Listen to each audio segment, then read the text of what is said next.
Magandang umaga po, Asek Romel.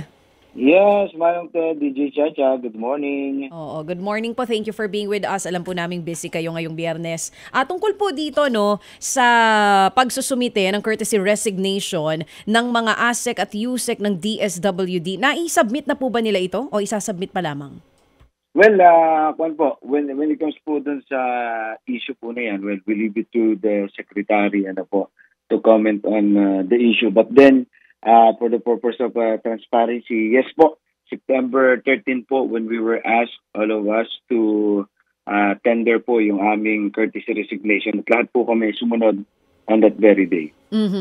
Kasama nga po ito doon sa streamlining dahil napansin po ng ilang mga senador na parang ang dami nga pong ASEC at USEC ng DSWD. Yes, tama po. Yun po yan. And the very reason po dito is to give way nga po the streamlining na sinasabi po ng ating kalihim na si Secretary Rex Gatchalian po. Ilan po lahat yung total nitong ASEC at USEC nyo ulit na pinag-submit nga po ng courtesy resignation? Well, doon po sa nabanggit din po sa mga budget hearing natin, as of now po, meron po tayong siyam na USECs, and then 20 na ASECs, and I believe on the part po ng ASECs, lahat po kami ay nag-tender po ng aming courtesy resignation. But then when it comes po dun sa ating mga USECs po, wala po akong info regarding po sa kanila. Okay. So hindi po kayo sigurado kung nakapag-submit na po sila katulad ninyo noong September 13? Well, wala po. Kasi iba po yung pagpapatawag sa aming mga ASECs, and wala po akong info regarding po doon sa ating mga undersecretaries po. May binigay po bang timeline si Secretary Rex Gatchalian kung hanggang kailan magsasubmit nitong courtesy resignation, yung pong mga kawani ninyo dyan? Well, sa amin po, mga ASEC, ang deadline po ay September 13 ng 5 p.m. At lahat po kami nag-comply po on that day. Napag-uusapan na rin po ba ngayon, Asek Romel, kung ilan na lamang, kasi pinag-courtesy resignation kayo, kung ilan po sa inyo ang i-rehire ulit? Ganun po ba yung mangyayari? Well, dun sa matter na yun, ma'am, we leave it to the secretary kung ilan po talaga yung maiiwan. So far naman po sa amin, wala pa po akong nababalitaan kung sino po yung tinanggap and all. And kagaya nga po nung nabanggit ko kanina, when it comes po dun sa issue, we leave it to the secretary po para talagang mag-comment regarding po dun sa issue na ito. Bukod po dun, isa rin po sa ibinabatong issue sa inyo, yung bilang po ng dami ng mga jokos ninyo, yung pong mga hindi regular na empleyado ng DSWD. Yes, opo, naiintindihan po namin, ma'am. But then, maliwanag po yung sinasabi ni Secretary Rex Gatchalian dun sa mga budget hearing na as much as we want to nga po na mag-hire nung ating mga regular po na empleyado, limitado naman po kasi yung plantilla na naibibigay ho sa amin. So, ang marami nga po talaga doon, plantilla po o positions po na mga job orders po natin o yung mga JOs po natin. So, yun po talaga, tali po yung may. Pero as much as we want to, na talagang paramihin po yung mga regular natin, ayun din po yung hinihiling mong agency, hindi naman po natin magawa with the limited nga po na naibibigay ng mga plantilla positions po sa inyo pong DSWD. And we understand the handicap faced by the Secretary. Sir, lawakan natin po ang kaisipan dito sa isyong ito para mas maintindihan po natin na mas malaliman itong isyong ito sa pagpaparesign sa mga USEC at ASEC ng DSWD. Sir, may memorandum ho ba ito?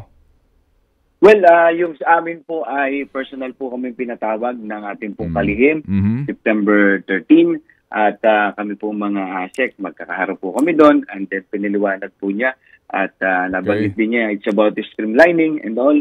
Nagbigay po siya ng order na hanggang Sir Romel, ang tanong ko po, may memorandum ba ito? In writing ba ito?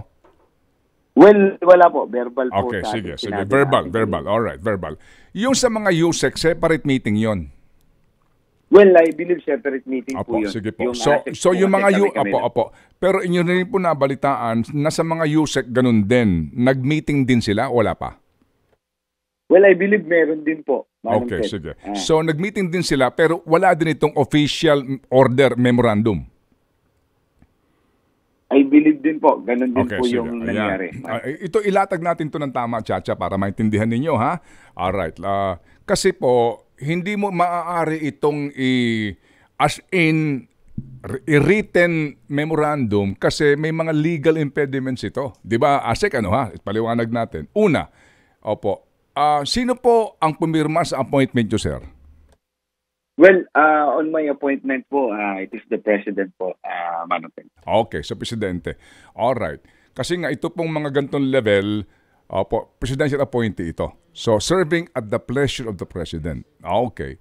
At dito po sa mga nandito ngayon sa DSWD, meron diyang karir na mga opisyales. So, yung pong mga karir na yan, may mga seso yan. Diba? Yung career executive for service officer, meaning dumaan ka na sa Civil Service Commission regulations, kaya yung iba dyan, may mga pangalan after the name, Romel Lopez, Seso. Diba? Yung sesong yun ang kanyang security of tenure guarantee, diba? Asek, no? Okay. So, kaya hindi magme-memorandum dito si Rex Gatchalian.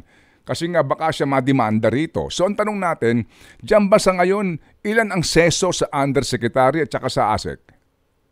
Well, I believe po sa atin pong USEC, if I'm not mistaken po, ay 4 po or 5. Mm-hmm. And then, on the same figure din po yung nandun sa ating ASEC. Ayan, para maliwanag. Kasi yung seso, kahit na sino pa ang kahit na magpalit ng secretary, meron silang security of tenure. Hindi mo sila pwedeng i-demote unless for cost, no? At hindi mo sila maaaring papag-resignin. Diba? Kasi nga seso sila eh. Okay, sige. So balikan natin to para mas maintindihan nyo, ha? Tama ho ba ang USEC 11? Ang to my understanding po ay siyam ang meron po kami na active, but then ang allowed po sa aming ahensya ay 11. Opo. Ang ASEC ay 20. Tama po, Manong. Okay. Sige. Kayo po, ASEC, Romel, ilan ang staff nyo? Yung akin po, Manong, ay 4 po yung aking immediate support staff. Okay, sige. So, does it follow na bawat ASEC dito may 4 na support staff? Well, I don't think so po, Manong Ted, pero yan po kasi yung allowable sa atin based na rin po dun sa aming office, yung aming manpower complement. And for me, example, siguro parang halos 1 taon ho, parang napuno ko yung 4 po na yun kasi hindi ko rin ho makita. Kasi hindi naman ho matataas yung item, isa lang ho ko na mataas-taas na item. Magkano po yung pinakamataas na sweldo po ng isang staff nyo? I hope you don't mind me asking para lang ho sa maintindihan po ng taong bayan to. Well, I think nasa 50K po yung aking may pinakamataas po. Yun po yung executive assistant ko po. Okay, and then after niya, ano pong sweldo na? Anong level na po? Anong salary grade? Nasa 25,000 plus po yung sunod na salary, and then pababa na po yung remaining po. Opo, sige. Sir, kayo po as ASEC, kayo ba'y nasaan kayong office? Office of the Assistant Secretary for Strategic Communications? Ito ho ba yun? Yes, nandiyan na po ako ngayon, Manong Ted, from Okay. Special Project, naging Social Welfare Department, and yung recent po na assignment po, Strategic Communication, Manong Ted. Okay, sige po. Kasi nga may mga naman talaga ASEC position na importante. Ako po, hindi naman sa dahil kayo po'y pumapayag sa aming panayam, naniniwala ko kailangan po nito eh. Kasi for communication purposes, para maintindihan ng taong bayan ang ginagawa po ng kanilang departamento.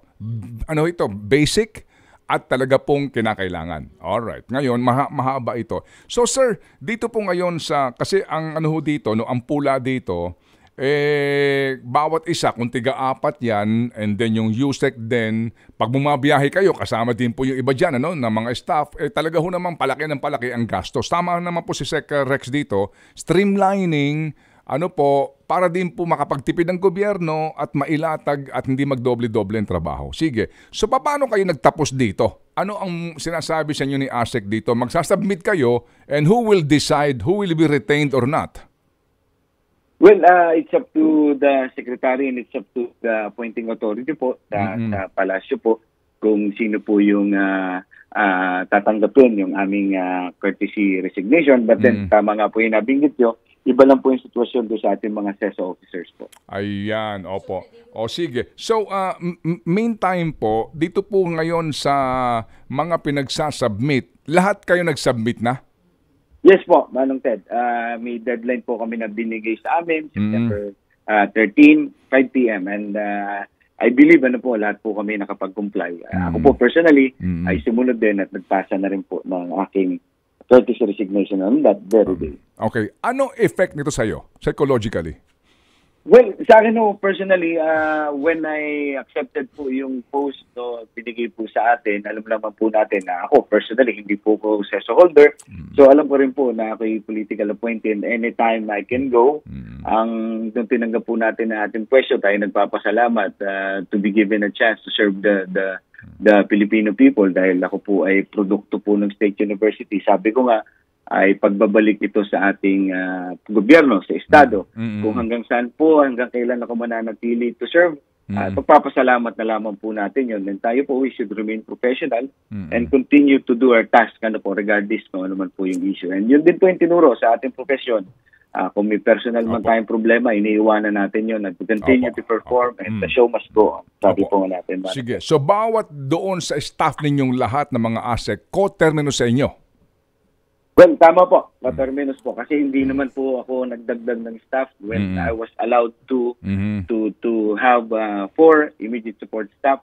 Pinilapan po natin yung 4 immediate support staff natin. And yun lang po ang meron akong staff. Opo. Sige po. Sa panghuli na lang po, ano ang inyong salary grade, sir? Sir Romel?